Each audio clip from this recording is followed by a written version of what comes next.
Welcome sa DRS 2.0. Fresh at nagbabagang happenings bang hanap mo? Mga padabarkads man yan o mga trending topics? Pwes, sagutin natin yan.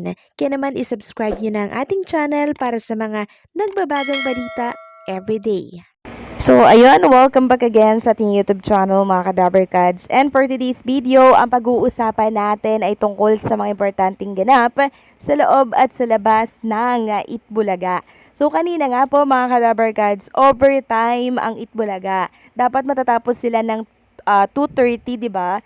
So, 12:41, ume-ere pa rin sila sa TV5. Grabe lang yung pag-a-adjust na ginawa po ng TV5 dahil talaga namang nag-adjust sila para sa 46th anniversary ng Itbulaga. And akala ko nga po mga Kadabarkads, kanina doon na matatapos sa EB Scholar yung ginawang pagtulong ng Itbulaga na 6 nga po yung nadagdag sa nakaraan pong EB Scholar. Hindi pa po pala doon natatapos yon dahil meron pa pong isang sorpresa ang Itbulaga. Walang iba kundi po ang pagtulong sa mga nabagyuhan at binahapon nitong nakaraang nagdaang bagyo. So nagpadala sila ng mga sako-sako po na bigas gamit yung sponsors nila na Grain Smart Rice mga Kadabarkads at pinadala ito sa Lala Move. So nakaka-amaze and nakaka-proud itong programang Itbulaga dahil syempre aware sila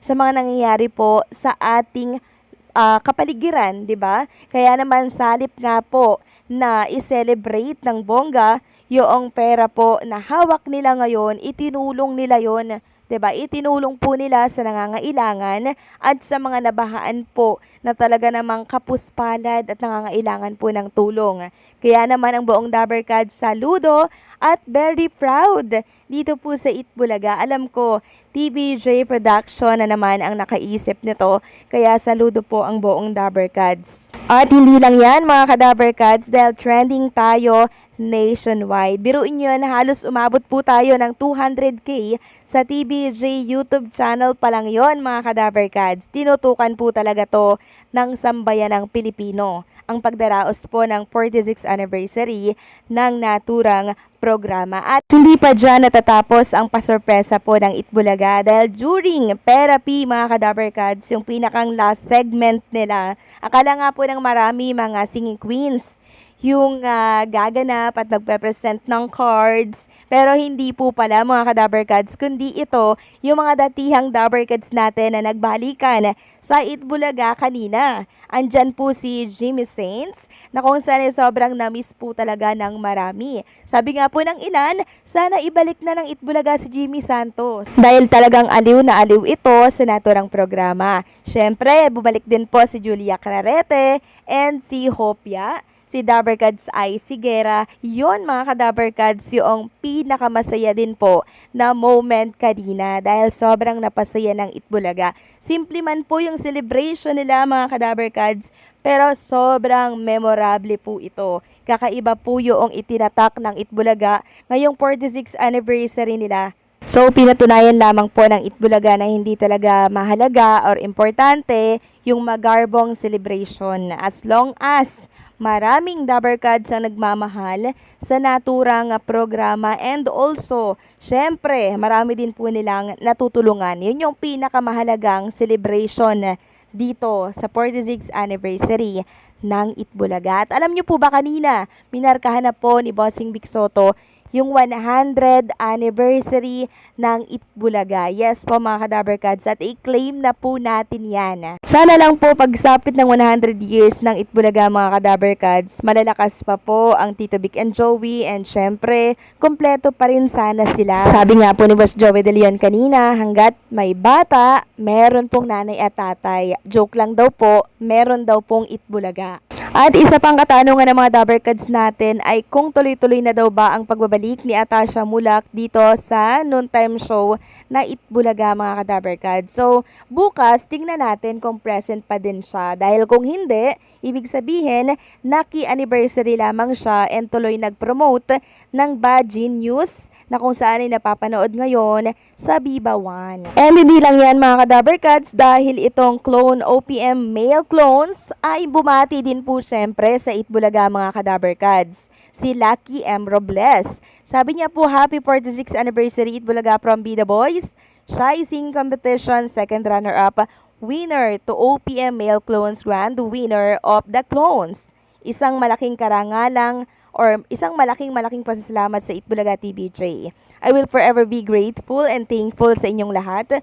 Bossing Big, Sir Tito, Sir Joey, Sir Alan, Kuya Wally, Sir Jose, Sir Paulo, Miss Maine, Sir Ryan, Miss Miles, Miss Riza, and sa buong host, crew, and staff ng Itbulaga, maraming salamat po. Ate Oreo Black, salamat ng marami sa opportunity na ito. Pagbubutihin kong maigi, salamat sa tiwala sa aking talento. Love you ate. Again, happy 46th anniversary Itbulaga. I love you, Dabarkad. So yan po yung madamdaming pagbati po nitong si Lucky M. Robles. Grabe, no? Nakakatuwa lang dahil, alam niyo yun, dahil kahit marami pa pong laban na pagdadaanan ni Lucky Robles, talaga naman pong hindi siya nakakalimot na bumati po sa TBJ at sa anibersaryo po ng Itbulaga.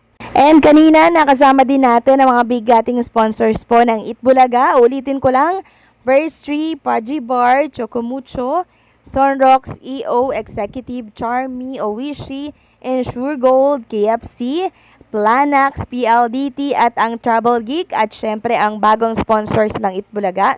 Walang iba kundi ang TGP, The Generic Pharmacy. And also mga Kadabarkads, kanina bago po magtapos ang programa, lubos ang pasalamat ng Tito Vic and Joey sa inyong lahat mga Kadabarkads. And syempre sa mga sponsors na nagtitiwala po sa kanilang programa. Sabi nga po ni Bossing Vic Soto kanina, mananatili po silang tutulong at makikinig sa kung ano man po ang problema ng ating kapaligiran. Katulad na lamang po ng mga kalamidad, 'di ba? Yung tulong na nangangailangan, syempre go po ang Itbulaga sa pagtulong. Dahil unang-una priority daw po nila ang pagtulong gamit po ang programang Itbulaga. Hopefully, marami pa pang sponsors ang magtiwala po sa Itbulaga dahil ginagamit nila ito syempre sa kanilang show. Pangalawa, ginagamit nila ito pang tulong po katulad kanina, 'di ba? Nagpadala po sila ng mga bigas sa mga nasalanta po ng bagyo at nabahaan po dyan sa Bulacan at sa iba't ibang parte po ng ating Kamaynilaan. And hopefully makarating po ito ng maayos sa kanila at lahat sana ay mabigyan ng mga bigas, mga relief goods na mula po sa Itbulaga. Dahil unang-una mga Kadabarkads, gusto pong itatak ng programang Itbulaga na ang 46th anniversary talaga ang priority po nila ay pagtulong sa ating mga nangailangan po na Dabarkads, iba't ibang sulok yan ng ating bansa. So muli happy anniversary at mabuhay po ang Tito Vic and Joey. So paano mga Dabarkads, hanggang dito na lamang po ang update natin. Maraming salamat sa patuloy po na pagsuporta.